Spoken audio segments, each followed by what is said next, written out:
هنتكلم عن خبر جديد يخص برشلونة. طبعا على حسب صحيفة فوت ميركاتو، برشلونة سيدخل ميركاتو الصيف، وطبعا هدفه الحصول او شراء محمد صلاح بشكل مجاني بعد انتهاء عقده مع ليفربول، طبعا لانه ليفربول لسه ما جددش عقد محمد صلاح. فبرشلونة طبعا عايز يخش ميركاتو الصيف ان هو يشتري محمد صلاح بشكل مجاني، وبرشلونة البارسا مستعد لدفع راتبه.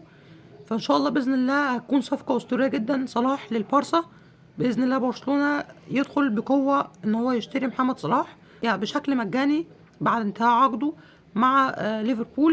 ان شاء الله هتكون صفقه عالميه جدا صلاح للبارسا ان شاء الله في ميركاتو الصيف، لو طبعا ليفربول ما جددش لصلاح وبرشلونه برضو مستعد لدفع راتبه.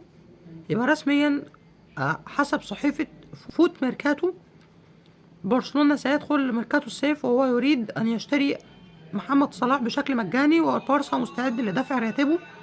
وسلام.